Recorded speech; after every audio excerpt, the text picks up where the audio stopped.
You're No Bowties and Bullshit, and these guys at Check Shirts and R.M. Williams. How many coughed up the $500? No one, and no one ever. Like not in the history of our company. So that didn't work as a revenue model.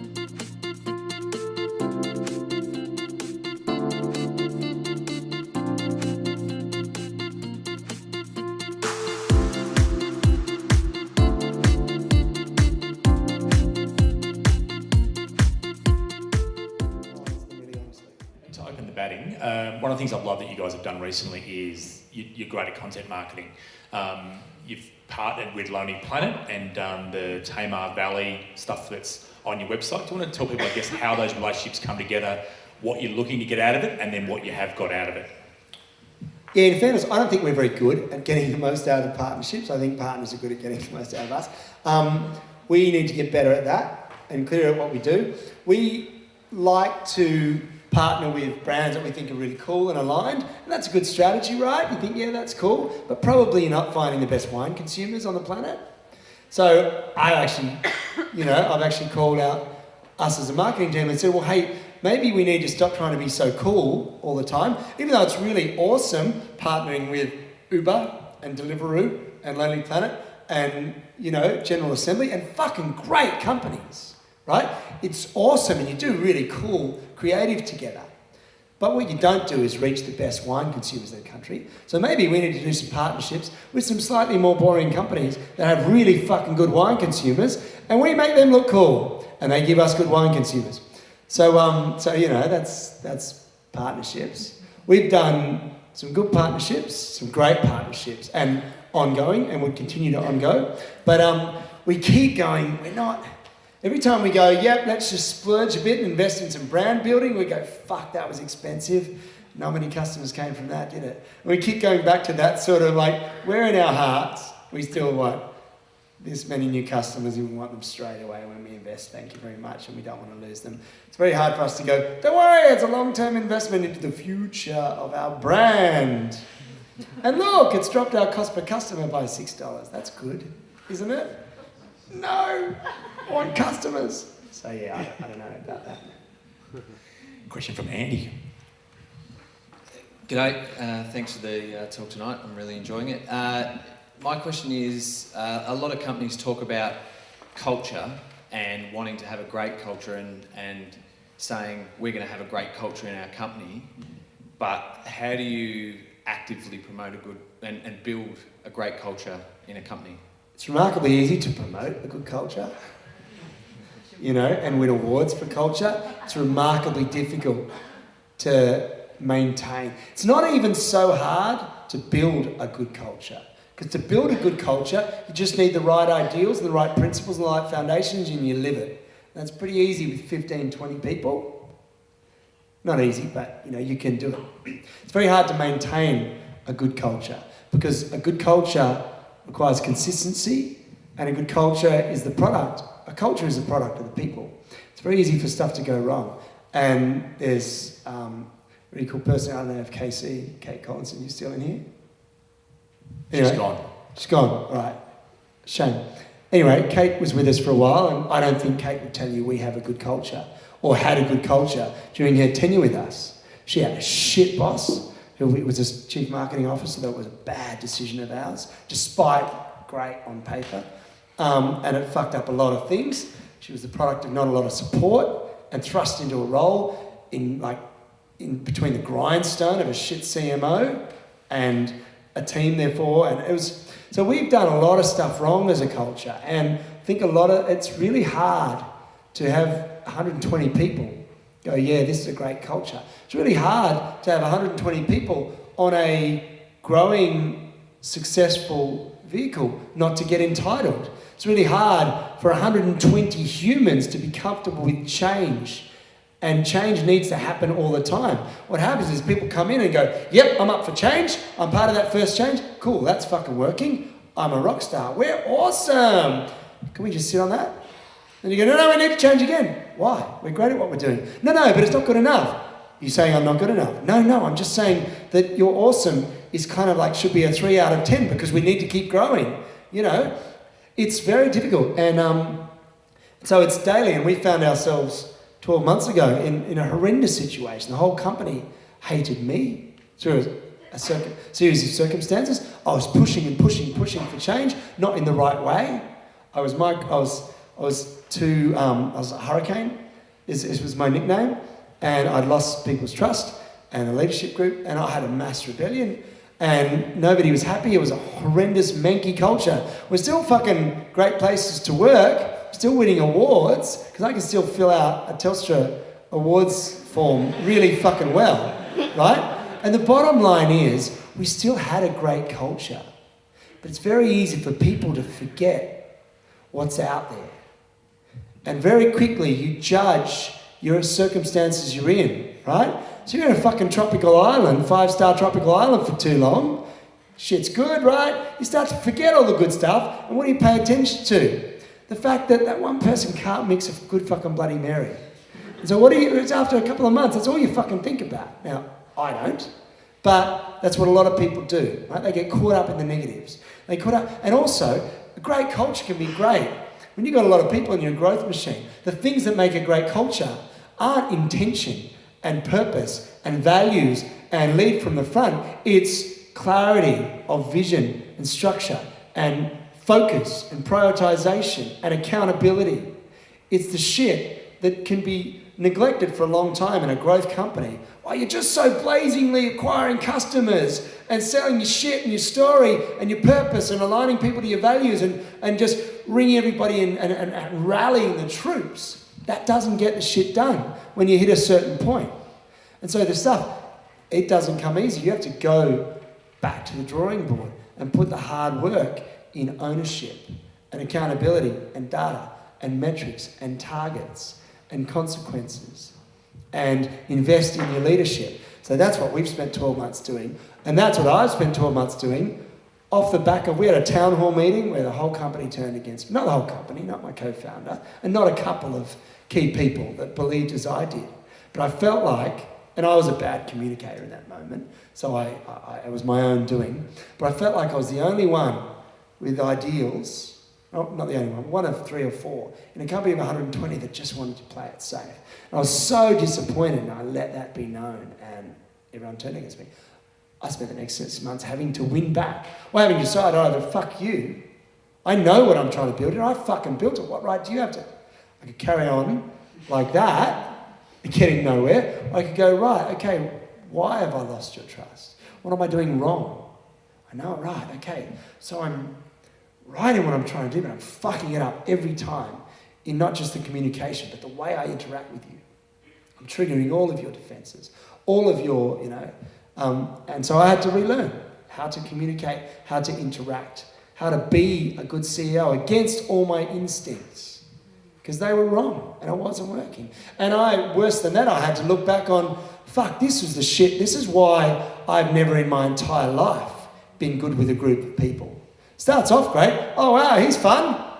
Wow, fuck, he's a bit intense. Fuck, he's a bit offensive, actually. And he's a bit of hard work. And he's got such high standards. And now I judge myself to those, but, treating everybody around you like you treat yourself, if you're pretty brutal on yourself, doesn't get the job done either, right? So I had to go back and learn lessons that I'm doing since I was 4 years old. Now, that's not easy.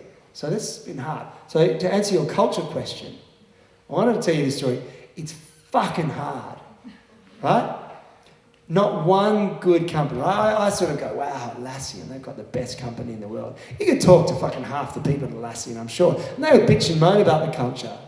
As do, I know plenty of HR people at Google, and they go, oh, the cult. Fucking Google's at war with itself.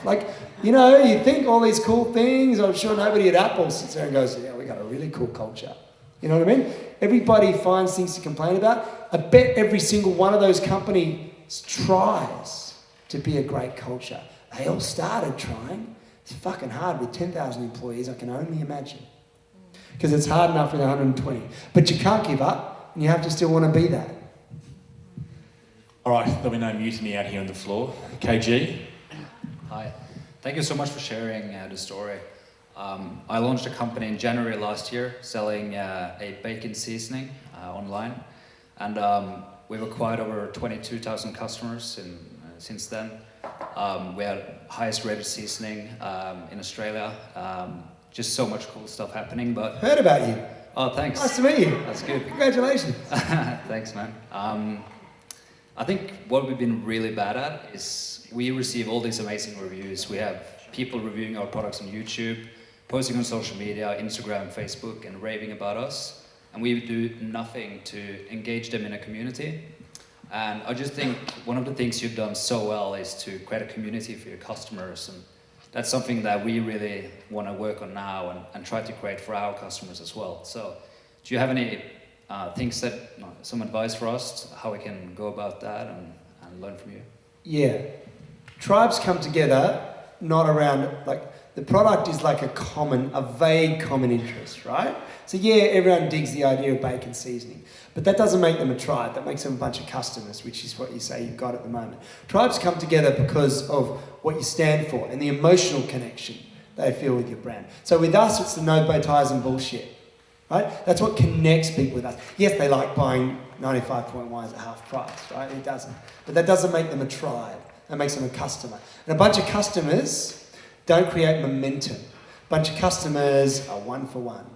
You know what I mean? You got to sell them each time again, and they don't tell their friends about you, and they don't feel like they're a part of something, so therefore they don't want to leave that. But a tribe does. So what is it that you stand for? What is it that, what's your purpose?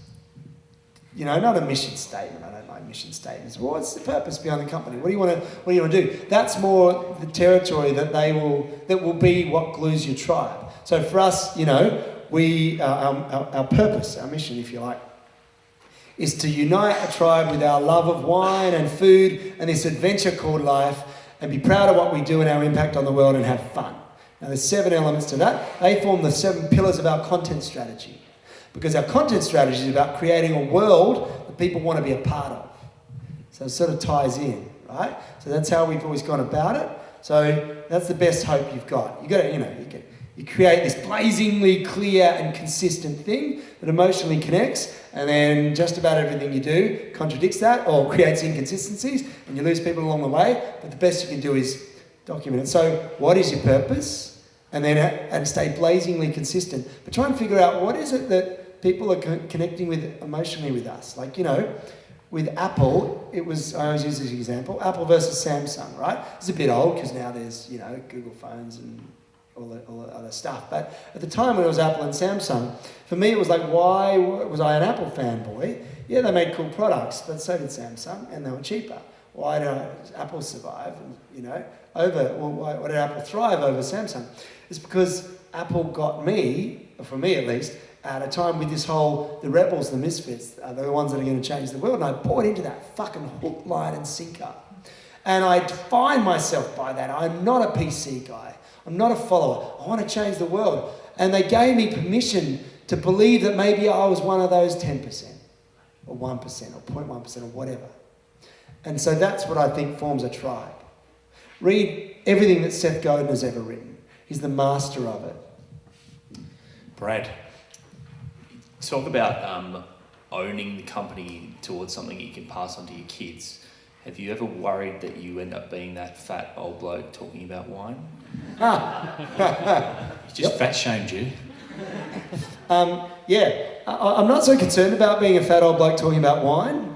I'm worried about being the fat old bloke that directs his children's careers to take over the legacy that I built. So I don't want to be that. But I would like that to think that in 30, 40, 50 years, Vinomofo is still around and is still doing cool stuff and is still relevant and has changed the wine industry landscape and has forced change in your Dan Murphys and your Costco's and your Tesco's of the world. It's held them accountable to producers, and I want that. I'm quite happy to be fat old food and wine guy, bullshitting about food and wine. Look, my son is 12. He wants to work for the company. He wants to be a designer, a video designer. I think my daughter, who's 10, will be a way better CEO than my son. She's fucking, much more got the ingredients that I think I could see. She's got no interest that's quite fine. I'm not going to be trying to pass on anything to my family, but I am interested in using this as a vehicle to build something of a family estate, if you like, so that my kids don't, start with nothing and have to go through quite what I did. They'll have their own challenges. Life has plenty of challenges. I'd like them to have a bit more freedom to be idealists without having to have had quite the tenacity that I needed to have, because it's brutal. And maybe that's good for them, but I would like them to find their tenacity fighting for fucking sustainability and human rights, not fucking to try and put bread on the table for, running a wine company. Okay, we're going to do 3 more questions. Wyatt? Andre, thanks for the chat tonight and the wine. It's been fantastic. Interested in your concept of tribe and wondered what your thoughts were in relation to allowing the tribe to participate more in the company by things like the Homeless Grape Project and also your sort of Friday Awards, for example, where you're able to recognise good individuals or organisations that are contributing to the community. Yeah, do you know, I don't think we've done it anywhere near enough. And every time we do it, we see enormous benefit from it. And I think we got a bit caught up in, we just have to do the things that scale. And we always knew that so we sort of found ourselves saying things like, yeah, we could invite 20 customers into the office for Friday night drinks, but then it's just 20 customers, but we've got 62,000 to look after. And I think that was a massive mistake, because what we see now, we've gone, and when we've done such an overhaul of the entire strategy of the company moving forwards in the last 9 months, and we looked at marketing, we actually formed a pillar specifically for this, and we split our marketing efforts into 4 pillars, and I'll tell you what they are if you're marketing and interested, and write this down. We were so focused on performance marketing channels, digital channels, paid Facebook, paid social across different channels, SEM, blah, blah, blah. And we were good at that, right? And that was bread and butter, and that was getting the customers. But it's not scalable, like it's 1 for 1, and you try and ramp it up and cost per customer go up, and it's fundable, but it's not, you don't create, wildfire momentum. So we went back to the drawing board. I went, all right, content. We're underutilising that. We've gone a bit lazy with content. So let's just define content as all the things that are involved in creating a world that people want to be part of. Let's go all in on that again. Good. Performance marketing, yes, that's a channel. That's a conversion channel. Good. Engagement is all the things that we market to the people that we've already got. We've got a real sort of like, you either join us, you're a member, or you're not. We're not like, come and browse with us, right? So we've got that sort of doorway. There's a door, you become a member, then you're in. Engagement is the pillar of marketing to all the people that are already members. And then there was this bunch of stuff that we called evangelism. And it was right, marketing in terms of concentric circles of trust, which is where I believe marketing really is, and the future of marketing is, and social media certainly led to that. As in, marketing is not about 1 to 10,000 like performance marketing is, right? Or performance channels. Or even content is largely, you create the content and it gets shared, but really you put it out there. Let's be honest, paid content is where you reach a lot of people, and that's how it goes. So evangelism was all the marketing efforts that are someone else talking about us, not us. So, it's influencer strategy, ambassador program, PR as well, that's a journo talking about us, events, that's a bunch of other people that we give an experience to that they take away and share, hopefully with other people, friend referral, word of mouth, all that stuff. We bundle it into a pillar. We went, yeah, we got to go, that is our future. We got to do more of this. So we started doing events, bringing people in, identifying top customers. We're doing a lot of re-engagement at the moment because we focus on just getting our churn rates down. So we got a whole quarterly theme on lost mofos and saved mofos. As in, people haven't bought for 12 months. So I took out 152 of those people that we're going to, in this quarter, we're going to churn. And spent more than $5,000 with us in their lifetime. Some of them over $20,000 with us. These are good fucking customers. And 152 of them, we've got plenty of them that aren't going to churn. 152 of them hadn't bought for 10 to 12 months. And we were going to lose. So we're like, fuck that. So I brainstormed a bit. I sat down for a whole day and I got our head of customers, our head of brokers. I said, you need to tell me everything about these customers. I'm going to write every fucking one of these in email. I'm going to ask them what their t-shirt size is. I'm going to ask them if a CEO were to hypothetically send you a gift/bribe of a bottle of wine in thanks for being a great customer, what would that be? And are you still at this address?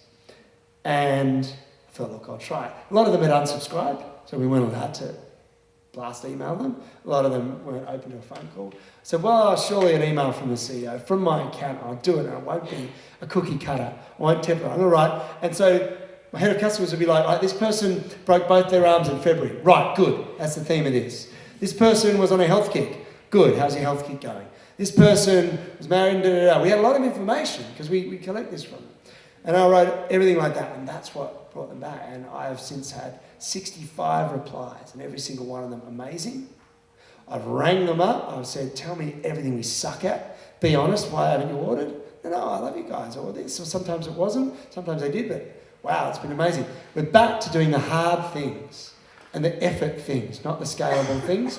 The one-to-one, and the one-to-one to the people that will make a difference.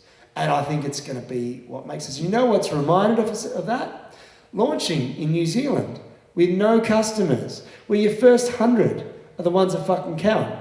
And we got all arrogant with New Zealand. We went, no, digital marketing, fucking nailed it. Look at that. Hey, 1,000 customers, that was easy. The 1,000 customers weren't connected in any way because we just got them through digital marketing. So we didn't have a tribe. We had 1,000 customers. And guess what? Well, they didn't fucking turn into 10,000. They stayed at 1,000, right? So we went, all right, we go back to the drawing board. Who are our tribe? Let's get over there, have an event. Let's talk to them, let's empower them, let's love them, and have them talk to their friends. Now it's working. Singapore, we got it right. We started with a tribe. We started with 50 people. Now they're 3,000, but they're 3,000 with momentum, not 3,000 that we've bought. And it's different, and that's how we started. And that's what has reminded us, and that's what we're going back to, and it's working. It's awesome. That's a great answer. Milu. So I don't do short answers. I figure you want real information, right? No point saying yes, it's very important to us. Thanks, next question, right? Cool. That makes my question heaps easier because it kind of feeds off it. I am legitimately that winging it person. So I make shoes and I started making shoes because I got chronic fatigue. Lift up your feet. Oh, I'm trialling these ones. Did you make? You've got a logo you might have some trademark issues with. No, I'm not the founder of Nike. I'm not asking this very amateur question from the CEO of Nike. But yeah, so I started and I was chopping up old shoes in my garage. And then I thought it was just like the sympathy vote, like, oh, there's the sick girl Milu, like she hasn't been surfing for a while. We'll just chuck a bit of money her way and buy some boots or some shoes.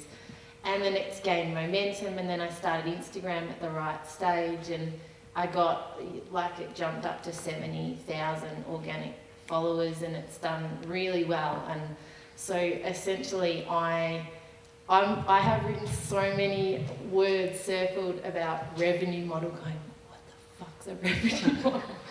Personalisation, IPO, VC. I have no idea. I'm Good. this girl, but I have got this hobby that's killing it, and I'm making money.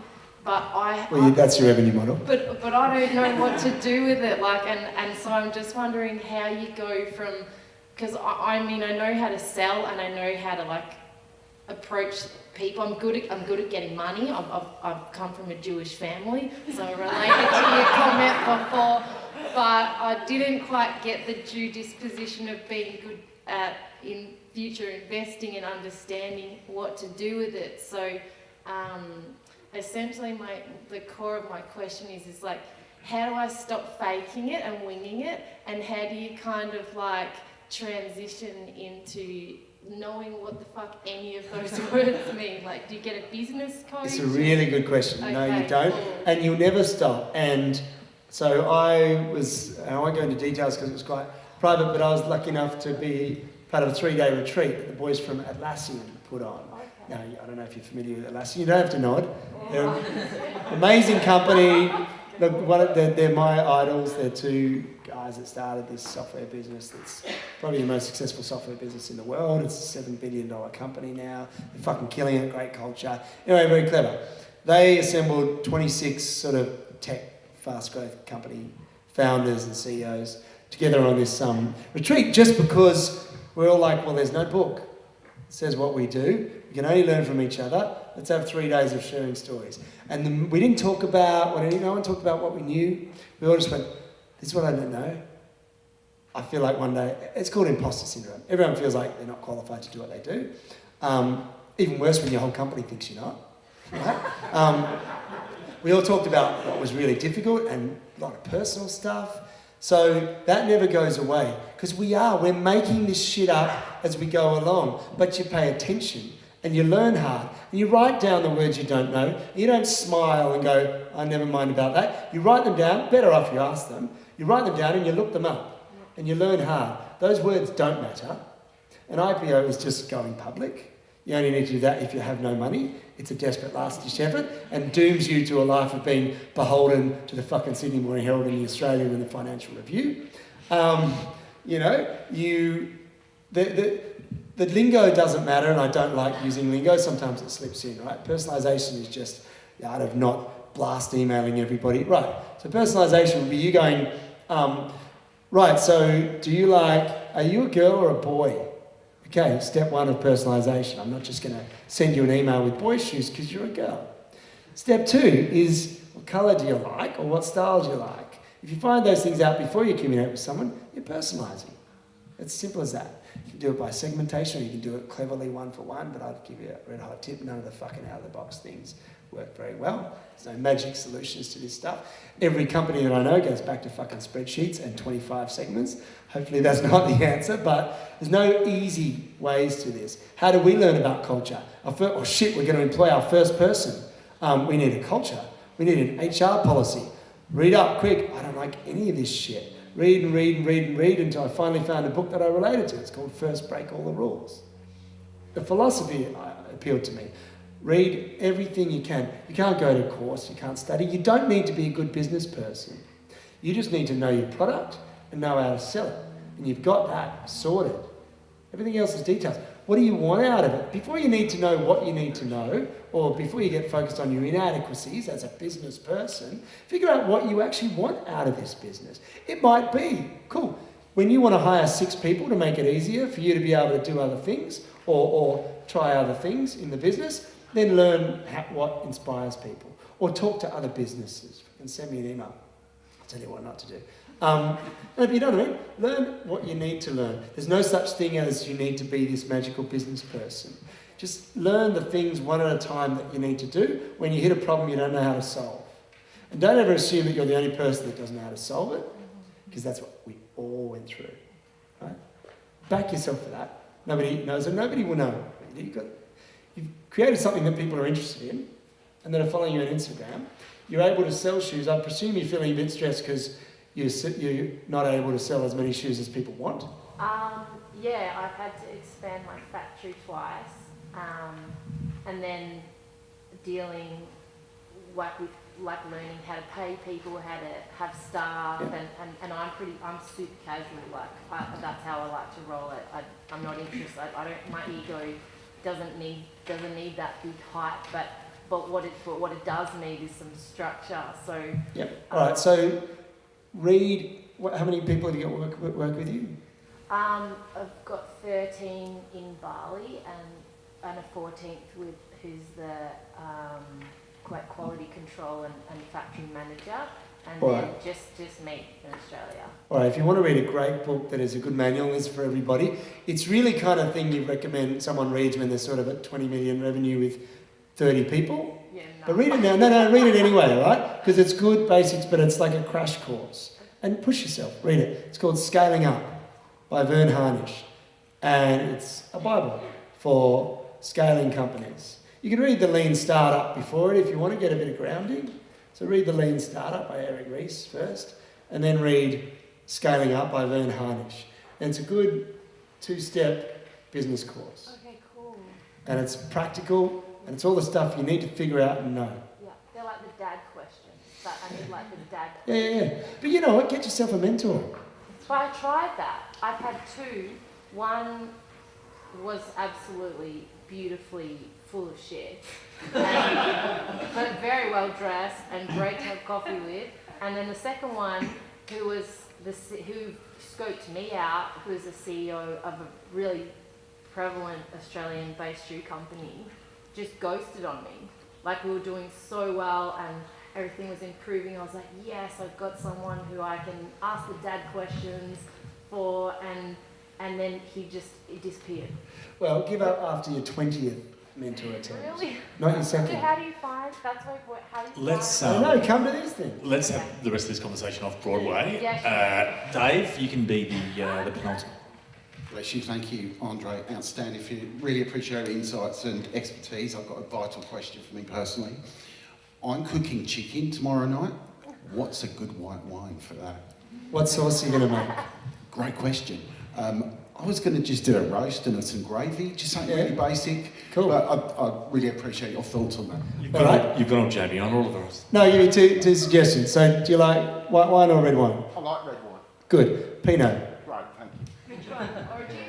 Oh, try a lot. But if you're going to do a roast with gravy, if you, I don't know, like go to a wine shop and find yourself like a nice bigger Pinot, like a Central Otago from New Zealand. It's pretty robust, pretty gutsy.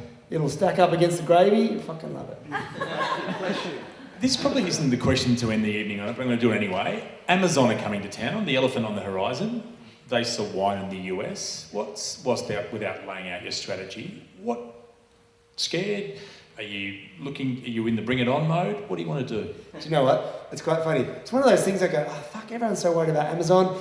They should just get, I'm so big with advice on this, and I've been on so many panels that have been dedicated to this. I'm like, look, if you're so focused on your competitors, you've got to look around at what's happening in the landscape. But you have to put the effort into your own business and your own customers and back that. And I give all this good advice, and then I have this little flash forward of, I'm going to be the broadcast one that got crushed by Amazon, going, what the fuck happened? We were beat on mofo, we had purpose and values. No, look, I think, and I have thought about this a lot, I think if your strategy is, if you built your business because you are broad range, cheap price, fast delivery proposition, without a lot of soul, just super useful, you're fucked. Right? You will be of absolutely no use, and there's some amazing people that run great businesses that I've talked to, and they talk about, no, we've got a community, and you're like, yeah, you're fucked.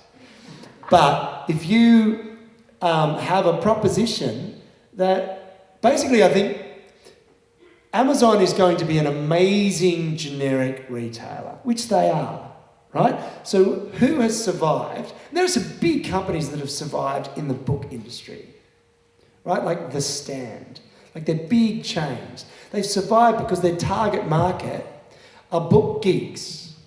And they're very good at book geeks, and they are more immersive experience. And if you're a book geek, you feel a bit dirty and cheap buying from Amazon. You want to buy from a place that feels worthy of your book geek custom, right? Now, same with wine. We went into battle against fucking Coles and Woolworths, right?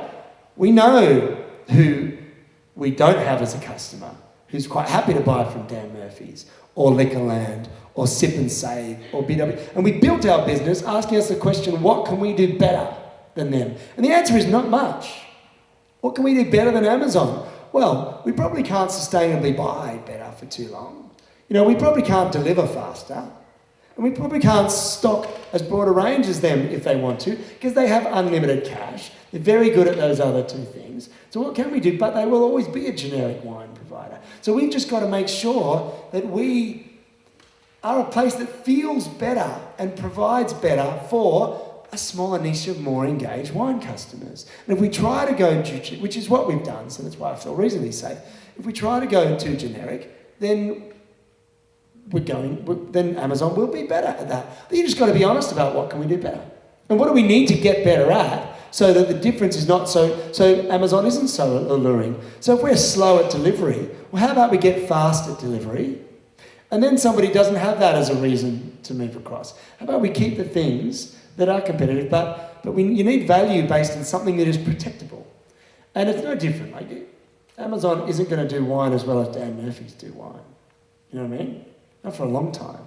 Probably not ever. They'll do a lot of shit better than a lot of other people. But they don't do wine as well as Costco, for instance. They don't do wine as well as quite a few wine chains in the States. Because there, if it is a marketplace, it's generic.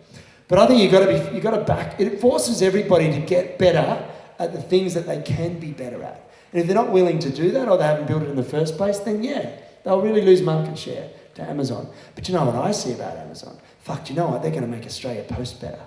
That's going to be better for us, right? They're going to get, so here's what's going to happen.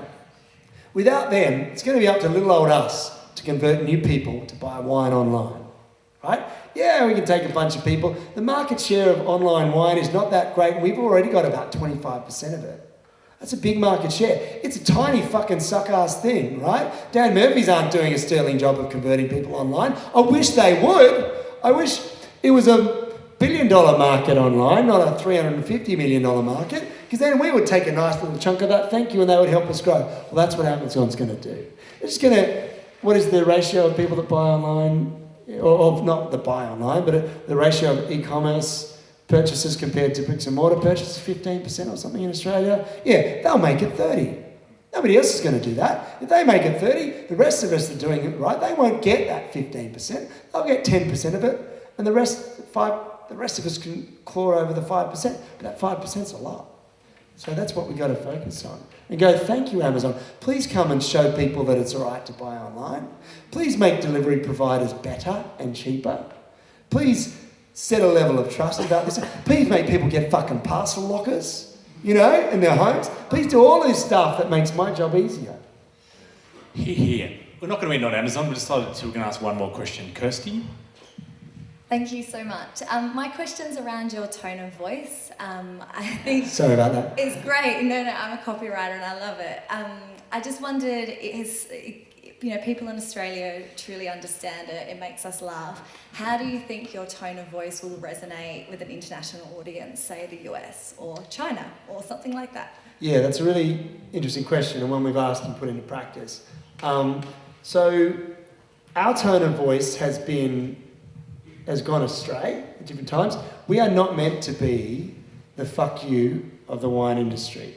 We are not meant to be. When we started, there was an establishment of language. There was elitist and conservative, and it was bullshit. So we just wanted to talk real about wine. We just wanted to talk about wine like we all feel like we can talk about food. Without the bullshit lingo, well, before Matt Preston taught us about crunch. But you know what I mean? We just wanted to use real language. And so when I would write stuff, I wasn't trying to, and we didn't want to write retail, we didn't want to write marketing, and we didn't want to write wine. We just wanted to write real. And that's what I wrote, and I taught my copywriters that would come in, I said, just write to a friend.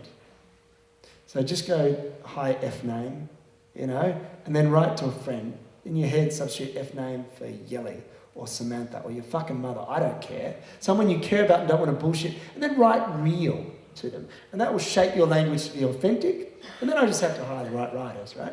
So that's what I taught. And that's what created our tone. So really our tone is just real. It's not trying to be challenging. It's not trying to be juvenile. It has been at times when I've had a 23-year-old writer who's unleashed and been authentic. And then I've gone, oh shit, we sound a bit like hip-hop. And we're not trying to be a hip-hop wine brand. We're trying to be real. So when we go into Singapore, everyone's go, oh, we're a very conservative market. They don't like swearing. I'm like, well, we don't really swear that often. I do, but we don't in our marketing that often. We have in the past. We've gone a bit astray. So I was like, well, what are we really about? We're just about being accessible. We're about not putting up bullshit walls or marketing lingo. We're just about being human. So that's how we want to write. So our tone should be just human. Now, it's therefore the product of the humans that write for us. So we've got to get that right, and we haven't always. But we are at the moment, for instance. We're in a good place for it. But you know how? This is an interesting exercise for you marketers in here. So I was sitting there struggling with our copy. I'm thinking, I hate the way we're writing about wine at the moment. I don't think it's respectful to the wines. I think it's trying too hard to be cool. And all it is like 10 desperate platitudes with great adjectives. And yeah, it's fucking cool, but it's not useful and it's not informative, and to me it's a waste of everybody's time. And you get that in your inbox 20 times a week, fuck, that would irritate me. So I was like, how are we going to change that? So we had workshops and we tried to get people to write authentically and connect, and I was like, well, we just don't have people that know enough about wine in position as copywriters at the moment. I don't want a wine writer because they'll just write that way. So like, shit, what am I going to do? And we started doing some wine videos, right? As in someone just gets there and talks about a wine on video for 1 minute. I went, I like those. So I sat down and I just went, right, nobody bother me for an hour, please. And I brought up 12 of them and I transcribed them. I didn't have a cool transcriber tool, so I just fucking sat there, pressing play with my elbow and writing out the fucking thing. And, you know, it was like there was a tape deck, but it wasn't quite. But it was like that. I wrote out 12 of them and I read them. And I went, oh, that's what I've been trying to do for 6 months. Right, no more copywriting. Video first. We're going to do a video and we're going to transcribe it. And so that's what we started doing. And finally, after battles of times of success with writing being the way I want and times not, finally got it in place that it can't fail. Because every single person, and we tried 12 of them, does it in their own quirky way, but none of them turn into lingo because they're just speaking. And it's working. So there, look, that's the tone. Now that translates to Singapore. Now everyone talks about, oh, Singapore's a bit conservative. You know what? Kids are kids. And when I say kids, I'm 45. Do I want to be marketed to as some conservative? No, fuck, just me, right? If I was living in Singapore, would I be any different? No. If I'd been raised in Singapore, would I be any different? No. If I went to a fucking Catholic private school, do you think I would swear less? No. I don't know how many Catholic friends you've got, but you know what I mean? Universal is universal. I think there is a tribe and there are generations and they're pretty universal. It comes back to your question about creating a tribe. We're not trying to get everybody. If we're trying to get everybody, we would be more subject to changing our tone in new markets. We're just trying to get people that don't want bow ties and bullshit, that share a love of wine and food and adventure in life and want to be proud of what they do and the way they go about it and care about the impact on the world and want to have fun. Well, there's a universal tone to that, and that's what we're seeing. And on that note, yeah, that was a good place to end. Well done. my mic has died. Thanks, Andre.